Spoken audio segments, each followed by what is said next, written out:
Comme chaque année, le CNER a mené une enquête auprès des agences de développement économique pour dresser un état des lieux de leurs activités, leurs moyens et leurs résultats. L'édition 2025 s'appuie sur les réponses de 73 agences, soit 56% du réseau.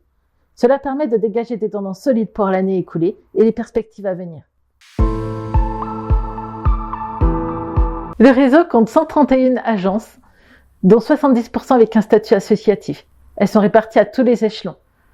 23 à l'échelon régional, qui inclut aussi les Outre-mer qui ont les mêmes compétences.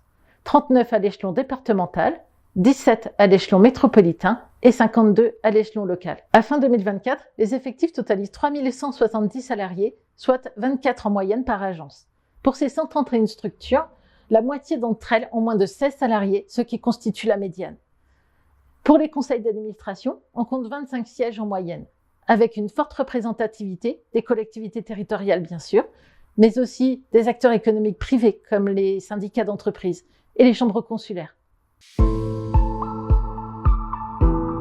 Le budget moyen des agences atteint 3 582 000 € en 2024, avec une médiane à 1 945 000 €. On connaît le budget pour 105 agences. 34 d'entre elles, donc près d'un tiers, ont vu leur budget diminuer entre 2023 et 2024, avec une baisse moyenne des budgets de moins 9,2%. Les prévisions 2025 annoncent également une nouvelle contraction, surtout pour les agences des plus grands territoires. Plus des 2 tiers des 131 agences font du marketing territorial, de l'attractivité économique et du développement endogène. Une agence sur 2 font de l'innovation, de la structuration de filières, de l'ingénierie territoriale et du développement exogène. L'attractivité est une matière qui monte en puissance. 25% d'entre elles font de l'attractivité médicale aujourd'hui et 40% de l'attractivité résidentielle. Les transitions économiques, environnementales et digitales sont intégrées dans près de 6 agences sur 10. En 2024, plus de 4000 projets d'investissement ont été accompagnés par nos agences, dont 71% d'origine française.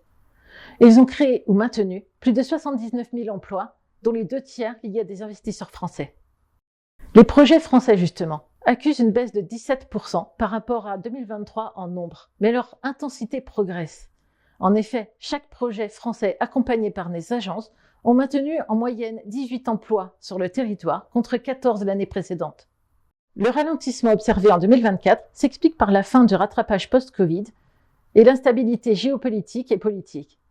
Mais la pénurie de foncier joue aussi en défaveur, ainsi que la pénurie de main-d'œuvre qualifiée. L'année 2025 s'annonce également contrainte, avec des budgets en baisse et une attractivité internationale fragilisée.